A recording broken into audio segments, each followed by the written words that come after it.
حضرت داؤد کی امت بندر کیوں بنی؟ مہربان علی ریاکشن بائی مہر علی ٹی وی۔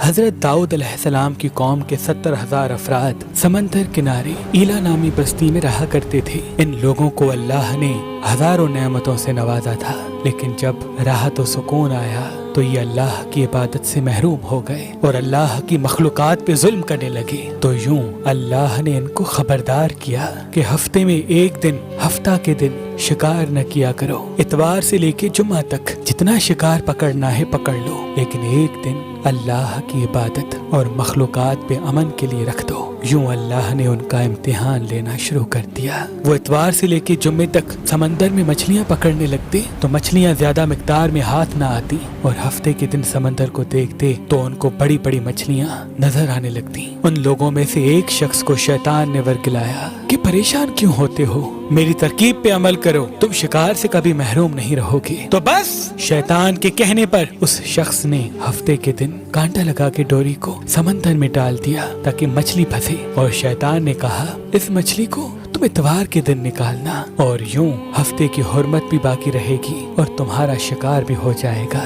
بس شیطان کی بتائی ہوئی ترکیب پہ ہفتے کے دن مچھلی پھنسی رہی اور وہ اتوار کے دن نکالتا اور خوشی سے کھاتا۔ جب آس پاس کے لوگوں نے پوچھا تو ان کو بھی یہ ترکیب بتانے لگا، اور یوں اس قوم کے کچھ لوگ ہفتے کے دن مچھلی پکڑنے کے لیے جال پھینکتے اور اتوار کے دن نکالتے، اور کچھ نے تو اس سمندر میں سے نالیاں بنا کے چھوٹے چھوٹے تالاب بنا دیے، کھڈے بنا دیے، تاکہ ہفتے کے دن جیسے ہی مچھلیاں یہاں سے گزریں تو ان تالاب میں پھنس جائیں اور ہم اتوار کو ان مچھلیوں کو نکال کے پکا کے کھائیں گے۔ اس گاؤں میں کچھ اللہ کے خاص بندے بھی موجود تھے جو کہنے لگے، اے لوگو، اللہ نے ہفتے کے دن شکار کرنے سے منع کی ہے۔ یہ جو تم جال پھینکتے ہو یا چھوٹے چھوٹے تالاب بناتے ہو، ان میں ہفتے کے دن اگر مچھلی پھنستی ہے تو یہ شکار ہفتے کے دن کا ہوگا۔ اللہ کے عذاب سے ڈرو، اللہ کی نافرمانی نہ کرو۔ وہ لوگ ان لوگوں کا مذاق اڑانے لگے کہ ہماری جو مرضی ہوگی ہم وہ کریں گے۔ اب ان بستی میں 3 گروہ بن گئے۔ ایک ان 70,000 میں وہ لوگ تھے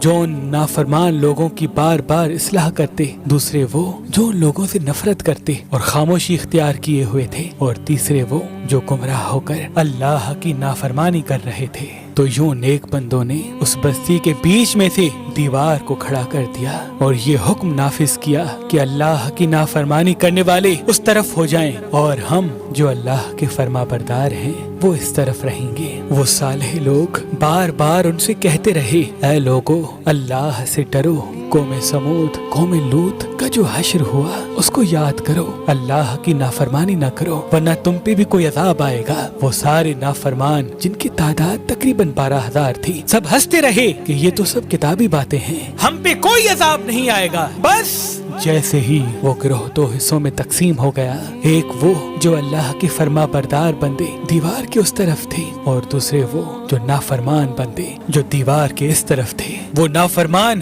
پوری رات ہنستے رہے، مذاق اڑاتے رہے، اور وہ اللہ کے خاص بندے دیوار کے اس طرف اللہ سے معافی مانگنے لگے۔ بس جیسے ہی صبح ہوئی، وہ نیک صالح انسان اٹھے، انہوں نے محسوس کیا کہ دیوار کے اس طرف سے کسی انسان کی آواز نہیں آ رہی۔ جیسے ہی دیوار کی اس طرف چڑھ کے دیکھنے لگے کہ سارے کے سارے وہ لوگ بندر کی شکل میں تبدیل ہو چکے تھے اور بندروں کی حرکت کو انجام دے رہے تھے۔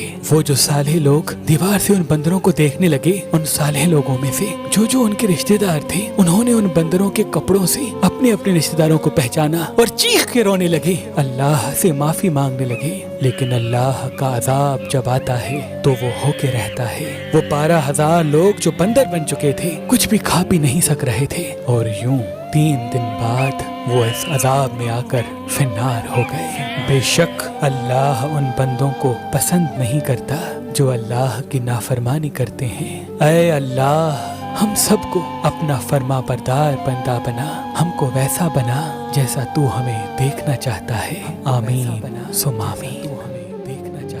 بسم اللہ الرحمن الرحیم۔ السلام علیکم دوستو، پیارے بھائیو، آپ نے یہ ویڈیو دیکھی۔ اگر آپ کو ویڈیو اچھی لگی ہے تو میرے چینل کو کر دیجئے سبسکرائب، اور اس ویڈیو کو لائک کریں اور نیچے اپنا پیارا سا کامنٹ کریں کہ آپ کو یہ ویڈیو کیسی لگی ہے، اور میرے چینل پر نیو ہیں تو چینل کو سبسکرائب کریں، اور مزید ایسی ویڈیوز کے لیے دیکھتے رہیے مہر علی ٹی وی۔